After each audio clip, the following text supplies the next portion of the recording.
अल्लाहु यज्तबी इलैहि मन यशा व यहदी इलैहि मन युनीब।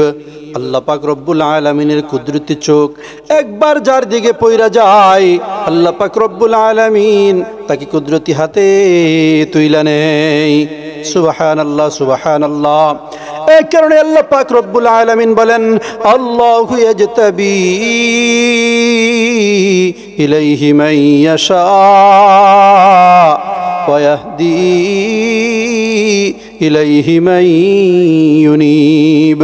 বলে দুনিয়ার ভিতরে একদল বান্দা আছে, বলে যারা মালিককে তালাশ করতেই থাকে, চিন্তা করে মালিককে যদি আমি না পাই আমার আর কোনো রাস্তা নাই। আল্লাহ পাক রব্বুল আলামিন ওই সমস্ত বান্দাকেও তার কুদরতি হাত খুলে তুইলা নেয়। সুবহানাল্লাহ। এই জন্যই কবিতার ভাষায় বলেন, ইয়া বামুরা ইয়া নায়াবাম জুস্ত জুয়ে মিকুনম বেশনাওয়াদিয়া নাশনাওয়াদমান উফতুয়ে মিকুনম। বলে আমার কাজ হইল মালিককে তালাশ কইরেই যাওয়া, বলে পাই বা না পাই, বলে আমি বান্দার কাজ হইল মালিককে ডাইকেই যাওয়া। মালিক আমার ডাকে সারা দেখ বা না দেখ, বলে আমার কাজ হইল মালিককে তালাশ কইরাই যাওয়া। বলে মালিককে তালাশ করা ছাড়া আমার আর কোনো উপায় নাই। হযরতে বেলাল রাদিয়াল্লাহু তাআলা আনহু বলে আল্লাহর কেমন পাগল ছিলেন। হযরতে বেলাল রাদিয়াল্লাহু তাআলা আনহুকে উমাইয়া হযরত বেলাল রাদিয়াল্লাহু তাআলা আনহুকে উত্তপ্ত গরম বালির ভিতরে শুয়াইয়া বলে বুকের ভিতরে পাথর দিয়া চাপা দিছে। বলে এত উত্তপ্ত গরম বালু, যেই বালির ভিতরে থুতু নিক্ষেপ করলে সঙ্গে সঙ্গে থুতু শুকাইয়া যায়। বলে ডিম যদি বাইঙ্গা সেই বালুর ভিতরে ফেলানো হয় সঙ্গে সঙ্গে ডিম বাজি হইয়া যায়। বলে এত উত্তপ্ত গরম বালু, বলে এত গরম বালির ভিতরে হযরত বেলাল রাদিয়াল্লাহু তাআলা আনহুকে শোয়ানো হয়েছে। হযরত বেলাল রাদিয়াল্লাহু তাআলা আনহুর চামড়া পুড়ে সেই পুরা গন্ধ তার নাকে আসে। হযরত বেলাল রাদিয়াল্লাহু তাআলা আনহু আহাদ আহাদ বইলা মালিককে ডাকে। তো উমাইয়া দেখে বেলাল তারপরেও মালিকের নাম জপা ছাড়ে না। নবী আলাইহিস সালাম রাস্তা দিয়ে হাইটা যাচ্ছিলেন, দেখে হযরত বেলাল আস্তে আস্তে বলে আহাদ আহাদ আহাদ।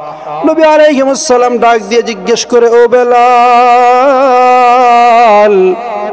তোমার কি অবস্থা? হযরতে বেলাল রাদিয়াল্লাহু তাআলা আনহু সেই অবস্থায় মালিকের সঙ্গে মোবাইলে কথা বলে। আল্লাহ পাক রব্বুল আলামিনের কাছে মোবাইল করছে। আল্লাহ পাক রব্বুল আলামিন জিজ্ঞেস করে, ও বেলাল তুমি কেমন আছো? বলে ও মাওলা ভালো আছি। আল্লাহ পাক রব্বুল আলামিন জিজ্ঞেস করে, ও বেলাল মার তো খাচ্ছ, কেমন লাগতেছে?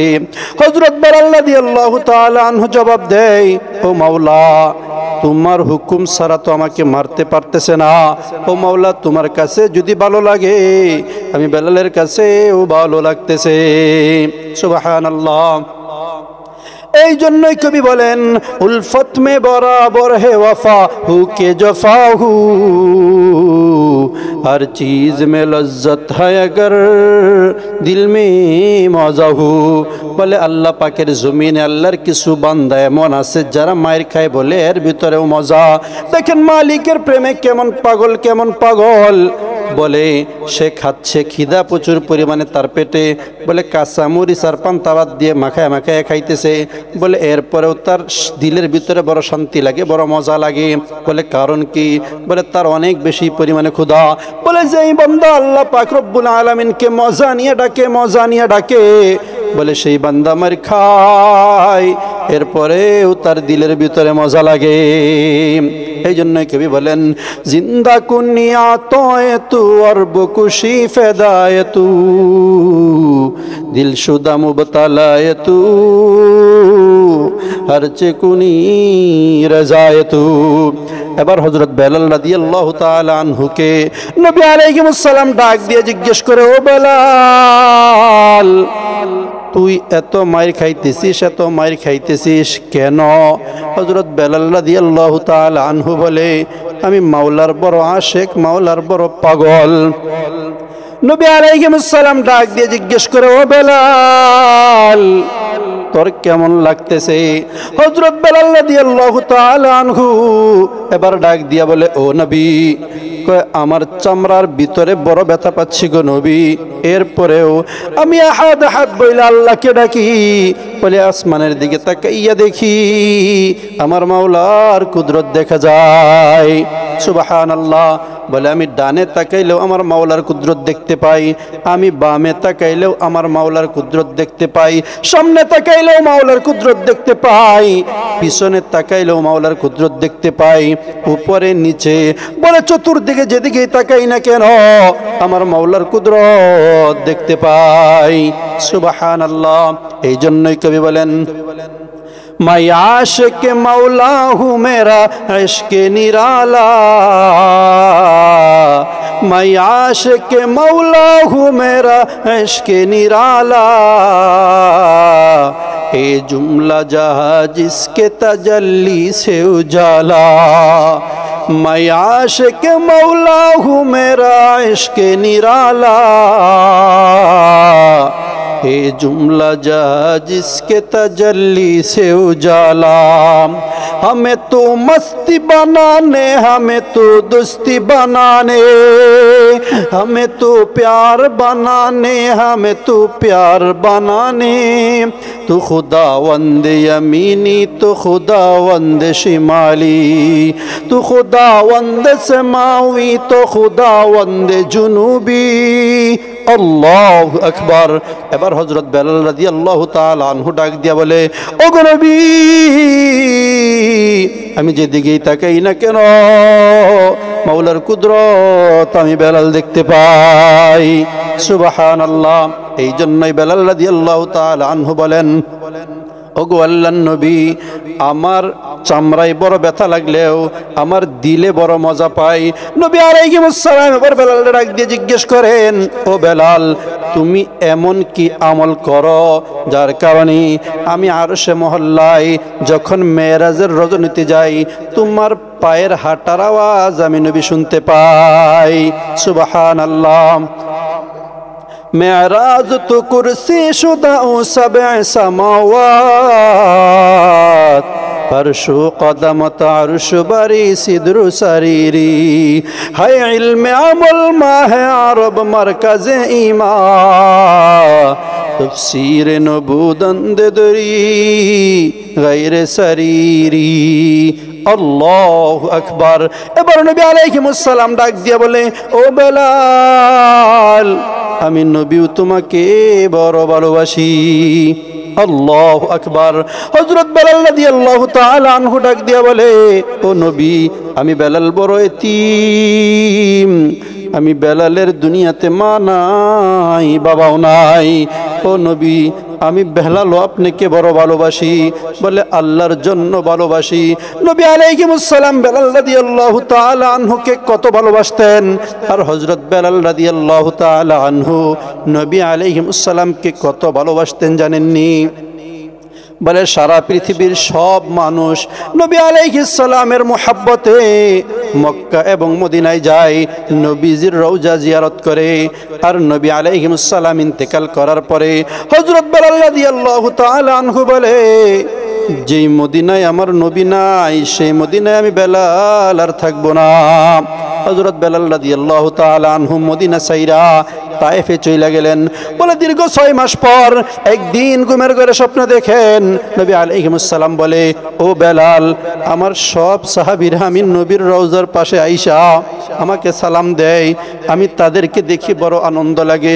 ও বেলাল, আজকে 6 মাস হয়ে যায় তোমাকে আমি দেখি না।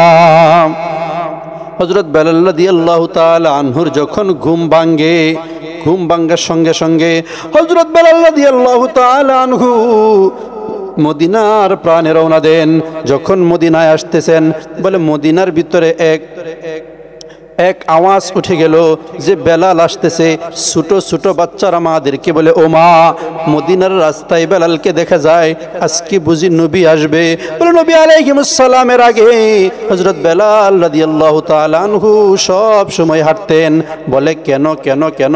হযরত বেলাল রাদিয়াল্লাহু তাআলা আনহু বলেন, যদি রাস্তার ভিতরে কোনো কষ্টদায়ক জিনিস, কাটা ইত্যাদি কাফের মুশরিক বেদিনরা গাইরা রাখে, বলে সেইগুলো সব আমি তুইলা নবীজির রাস্তাকে পরিষ্কার করব, সাফ করব। এই জন্যই হযরত বেলাল রাদিয়াল্লাহু তাআলা আনহু নবী আলাইহিস সালামের আগে আগে হাঁটতেন, নবীজির রাহাবর ছিলেন। হযরত বেলাল রাদিয়াল্লাহু তাআলা আনহুকে যেহেতু মদিনার রাস্তায় দেখা যায়, মদিনার ছোট্ট ছোট্ট বালকরা, ছোট্ট ছোট্ট বাচ্চারা বলতেছিল, ও মা, আজকে 6 মাস পরে বেলালকে রাস্তায় দেখা যায়, মনে হয় নবী আসবে। দেখেন, উলামায়ে কেরামকে দেখলে রাসূলের কথা স্মরণ হয়। আজকে ডাক্তার, ইঞ্জিনিয়ার, তাদের চেহারা দেখলে, তাদের দিকে তাকাইলে কিন্তু নবী আলাইহিস সালামের কথা স্মরণ হবে না। কথা বলেন ঠিক কিনা বেঠিক? আজকে উলামায়ে কেরামকে দেখলে নবীজির কথা স্মরণ হয়। বুঝি নবীজির দাড়ি এমন ছিল, পাগড়ি এমন ছিল, কাপড় এমন ছিল, পোশাক এমন ছিল। আজকে ডাক্তার, ইঞ্জিনিয়ার যারা কোরআন হাদিসের বিরোধিতা করতেছে, নবী আলাইহিস সালামের বিরোধিতা করতেছে, বলে তাদেরকে দেখলে তোমার নবীর কথা স্মরণ হবে না। বলে নবী আলাইহিস সালামের রওজার পাশে হযরত বেলাল রাদিয়াল্লাহু তাআলা আনহু আসতেছিল। তখন মদিনার সাহাবায়ে কেরাম বলতেছিল, ও বেলাল, আজকে 6 মাস পরে তুমি আসছো, তুমি যদি একটু আজান দিতে, তোমার আজান শুই না আমরা নবীর প্রেমে একটু পাগলামি করতাম, নবীর কথা আমাদের স্মরণ হইতো, তখন তো তুমি আজান দিতে। বেলাল বলে, না, যে মদিনায় আমি আজান দিলে নবী আর নামাজ পড়াবে না, সেই মদিনায় আমি আর বেলাল আজান দিব না। সাহাবায়ে কেরাম বারবার অনুরোধ করতেছেন, এরপরেও বেলাল রাদিয়াল্লাহু তাআলা আনহু আজান দেয় না। এবার সাহাবায়ে কেরাম হযরত হাসান এবং হুসাইন রাদিয়াল্লাহু তাআলা আনহুমা উভয়কে বললেন, ও হাসান, হুসাইন, তোমরা যদি বেলালকে বলো আজান দেওয়ার জন্য, তাহলে বেলাল আজান দিবে। এবার হযরত বেলাল রাদিয়াল্লাহু তাআলা আনহুর ডান পায়ে বৈশা হযরত হাসান রাদিয়াল্লাহু তাআলা আনহু বলেন, ও চাচ্চু, যদি একটু আজান দিতেন। বাম পায়ে বৈশা হযরত হুসাইন রাদিয়াল্লাহু তাআলা আনহু বলেন, ও চাচ্চু, যদি একটু আজান দিতেন, তাহলে আমাদের নানা ভাইয়ের কথা স্মরণ হইতো। এবার হযরত বেলাল রাদিয়াল্লাহু তাআলা আনহু দুই নাতির চেহারার দিকে তাকাইছেন। হাসানের চেহারার দিকে তাকাইয়া দেখেন কেমন জানি নবী বলেন, ও বেলাল, আজান দাও।